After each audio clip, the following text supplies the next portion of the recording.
Targeted assault చేయాలని decide అయ్యి దానికంటే ముందు రోజు వాళ్ళ 22nd నుంచి అలర్ట్గా ఉంది మా ఆల్మోస్ట్ 12 days అలర్ట్గా ఉందన్నమాట. Pakistan army, Pakistan radars, China పంపించిన equipment, China radars, missile detection systems అన్ని యాక్టివ్ ఉన్నాయి అనమాట.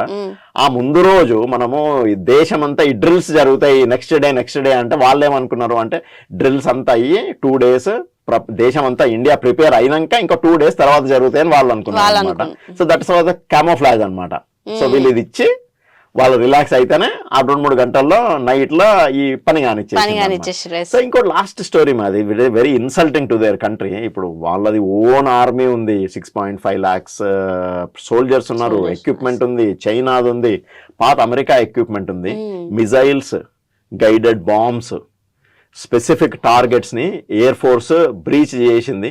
ఒక్క దాన్ని చిన్న 25 minutes వాళ్ళ ఎయిర్ స్పేస్ లో మన type of all bombs, missiles అన్ని ఉన్నాయి. ఒక్క సింగిల్ దాన్ని డిటెక్ట్ చేయలేకపోయినరు, ఒక్క సింగిల్ మిజైల్ నో ఫ్లైట్ నో ఆపలేకపోయినరు. సో వాళ్ళది కూడా అంటే నువ్వు ఎంత గ్రేట్నెస్ అంటే ఇంకోటి మా దాంట్లో గ్రేట్నెస్ చెప్పేది ఏంటంటే ఓన్లీ ఇండియా 3rd country అనమాట ఇంత ప్రెసిషన్ స్ట్రైక్ చేయగలిగిన capacity. America, Israel, India. Proven capability. ఇప్పుడు నెంబర్లు ఎక్కువ ఉన్నాయేమో వాళ్ళది. మన దగ్గర ఇప్పుడు 12-13 lakh సోల్జర్స్ ఉంటే చైనా దగ్గర 23 లక్షలు ఉన్నారు. ఎక్విప్మెంట్లు ఉన్నాయి. మన దగ్గర ఒక 1200 ఫైటర్ జెట్స్ ఉంటే వాళ్ళ దగ్గర 5000 ఉన్నాయి.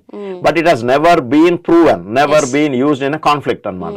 సో మన దగ్గర ప్రూవెన్ ఎబిలిటీ ఉందన్నమాట. ఈసారి దీంతో యాక్చువల్ వీఆర్ అనే జియో పొలిటికల్ హై టేబుల్ అనమాట. ఇంకా ఆ ప్రెసిషన్ స్ట్రైక్స్ అన్నది Israel is a specialist at doing this అనమాట.